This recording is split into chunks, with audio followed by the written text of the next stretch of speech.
Mwiriwe neza mwese mukomeje gukurikirana amakuru ndetse n'inkuru za Afrifame TV, aho hose turabasuhuje kandi twifurije amahoro y'Imana. Inkuru ibabaje cyane ni y'umugore wiyiciye abana be 5 muri 6 yibyariye, nakimara kubona ifoto y'umugabo we ari kumwe n'umugore bikekwa ko ari inshoreke ye.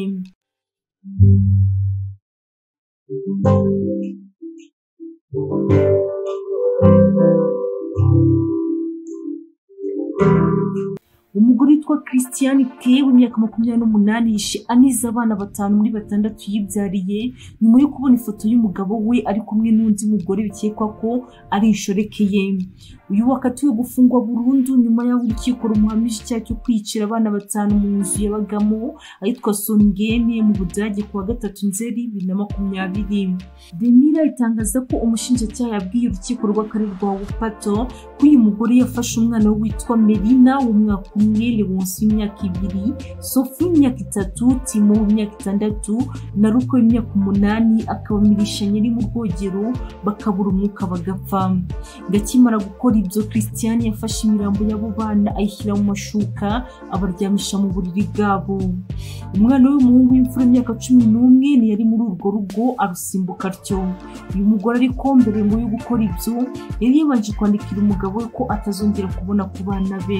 Uyu mugore ndakimara gukora ibyo yise ajya kuri station ya gari ya moshi ahitwa de Sadof ayishoramo ngimuhitane ariko niyapfa. Urukiko rwategetse ko uyu mugore apimwa uko ubuzima bwe bwo mu mutwe no mu mubiri buhagaze, ariko inzobere zisanga ari mutaraga. Ibyaha bihamye uyu mugore nyuma yo kumva batanga buhamya 40 mu gihe cy'iminsi 20 urubanza rwamaze.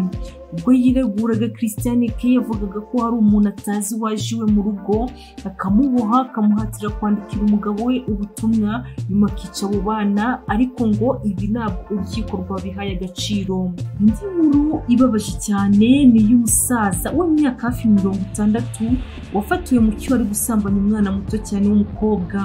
Mu kagari ka Cyuna mu murenge wa Rusenge mu karere ka Nyaruguru haravuga umusaza w'imyaka 60 y'amavuko wafatiye mu cyuho ari gusambanya umwana w'umukobwa, akaba yisobanura avuga ko yashutswe n'amadayimoni. Uyu musaza witwa Theophile asanzwe atuye mu mudugudu wa Kiramutse muri kariya kagari ka Cyuna, asanzwe aturanye n'uriya muryango uriya mwana w'umukobwa w'imyaka 15.